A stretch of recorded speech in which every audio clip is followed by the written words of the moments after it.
Bonjour, bonjour Bandeko, bonjour. Tu es qui bien émission à la caméra, tu collandé la maramuniosa. Les autres moni, mutumunene yambo kanabiso, mwimba Texas, kacha munene tu es bien qui a sali mambe belé obiso zorobo sana été. Les autres confirmé qui autotika biso. Ah, tu en as kabadia dingue, tout le monde grand frère nae ya colonel. Tu retournes question, tu repères vraie information ya ndeko nae, mwimba Texas. Bonjour mon colonel. Bonjour. Mon colonel, qui est baki yozanani ya mwimba Texas? Ngaine mwana liboso, Texas mwana ntuka. Moi l'aîné et lui le cadet. Texas tunte ba lelo abeli nini o akufaka boy kinezo ndimate bana poto bazo ndimate yon tunte confirmer lelo pa yo grand frère na bango abeli non nini? Abela qui m'a ladi à libungu la kutungisa ye. Et puis, Azaro doit avoir un traitement depuis plus d'un mois pratiquement tout ça. Et après, à commencer à moi bien, mais ce week-end, ça posait des problèmes à tel point que j'avais décidé, tant on a qu'un pas naïe dans mon situation d'Engezalaki, qu'il faut que tout ça là est opération, mais ici Mbagité avant opération à Koufi pratiquement Zamawa, c'est ça. Ce côté bah Texas a tiki bana combien? Texas a tiki bana mibale ya mibali. Bana mibale ya mibali. Bazan ba âge nini? Oh, sont de je n'ai pas l'âge exact, surtout d'une vingtaine d'années. L'aîné, il doit avoir plus de 20, et l'autre peut-être moins de 20. Merci papa. A-t-il peine à moi aussi? Oui, il y a ça moi aussi. Moi, c'est Yazali. Boyekinde, ma grand frère, il y a Texas, mon colonel, on a quand il y a dingue. Ce que le programme est en matanga. Programme to est bien noté parce que vous voyez que Texas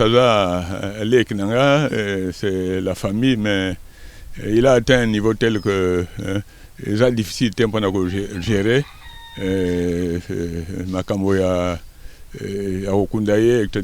La preuve c'est que Ngayi Tango Makamwane est le docteur, tout ça, j'avais préféré. Donc, on a aussi accord dans l'hôpital à Kankokolo. Mais, dans le colo qu'on a, au niveau de la fondation, que le corps il faut étendre dans cinquantenaire. Alors aujourd'hui, les dispositions sont en train d'être prises.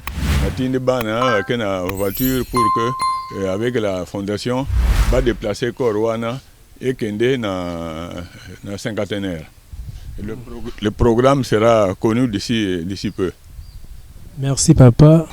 Mon colonel Balubarake Bakacher, Obisoto Ibina Congo que Bazabata Kiss. Est-ce que y a une bonne vie fana Mimba Texas? Ma beni on ne pas naé. Non mais Texas, ce n'est pas parce que c'est mon jeune frère, mais il est d'une nature exceptionnelle. Hein. Il ne croyait pas au fétiche. C'est pour cela que, pour essayer de briser cette idée que tout le monde avec cash égal Bakissi, lui n'a pas accepté ça. C'est comme ça qu'il a monté ce catch classique, éducatif.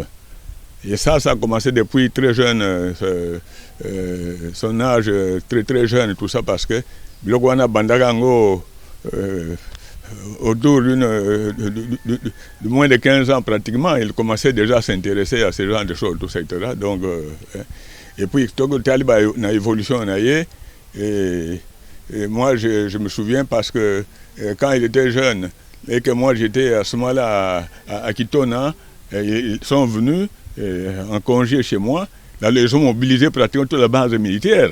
Au niveau des militaires de l'école de chef de santé ou chez le commandant, il partait jusqu'à Mwanda pour combattre et le soir il rentrait vraiment mettant du tonus dans tout le camp de Kitona.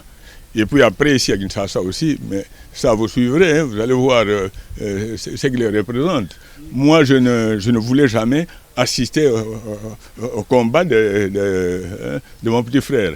Mais le jour où il nous a invités à l'occasion de l'anniversaire du corps de santé militaire où je travaillais, il est venu à la parade du camp Kokolo, à côté de l'hôpital, là-bas, tout ça.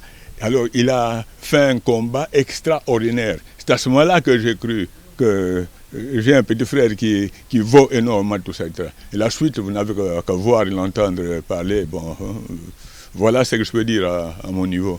Nous venons de perdre quelqu'un d'extraordinaire, je peux le dire, hein, mais que la volonté de Dieu se fasse. Merci Bandeko Boeki. Oizana no ibembe Texas ndona so Texas mwimba izana na kati ya malili. Mokoyoko bima bokomona ba image ndenge tokuta na morgue ndeba okenda ngona cimetière. Pas mot de la fin pour l'émission olobinde nini pona bandeko o bazali banda ya mboka o baza besoin contacter famille na bino na te so pesa numéro na batali banda batapoto batamanda ti o ba bikinga Texas pona matanga olobinde.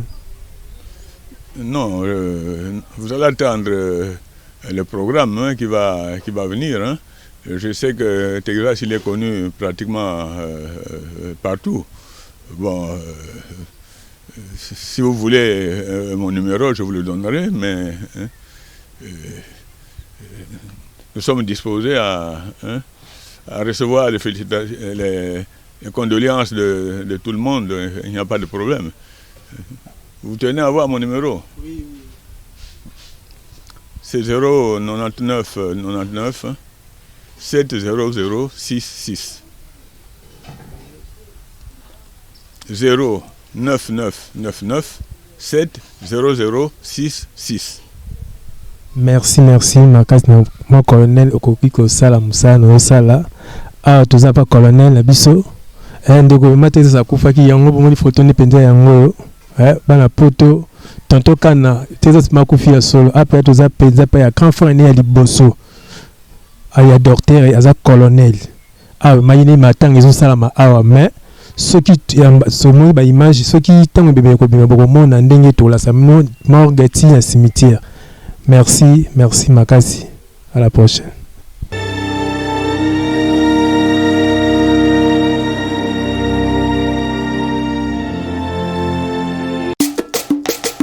Kolo longola ngai bomoto lakisanga bonzambe na yo bomoto kweya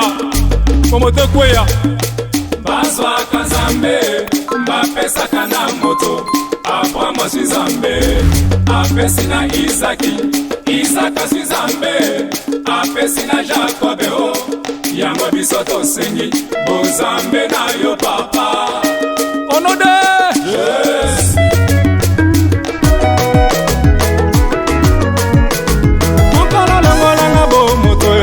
Latisanga bonzambe ya ngolanga bomoto latisanga bonzambe kala ngolanga bomoto nalata bonzambe ya ngolanga bomoto latisanga bonzambe bomoto ekweya bonzambe mata ya ngolanga bomoto latisanga bonzambe mapesa bomoto elongwa bonzambe mata ya ngolanga bomoto latisanga bonzambe linanda milimo ebika lelo yo ngolanga bomoto latisanga bonzambe bomoto ekweya bonzambe mata ya ngolanga bomoto latisanga bonzambe na bonzambe na yo mama Sara abotaka Isaka ngolanga bomoto latisanga bonzambe na bonzambe na yo mama Ana abotaka Samuel ngolanga bomoto na bonzambe na yo makasi na biso nde mabondeli lelo ya Daniel na libula bakosio akomaka nkosio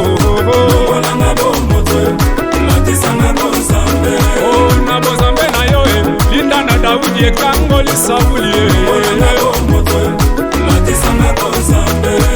na bozambe na yo Dawidi akweyisa Goliath bomoto ekweya bozambe matayaya. Alléluia.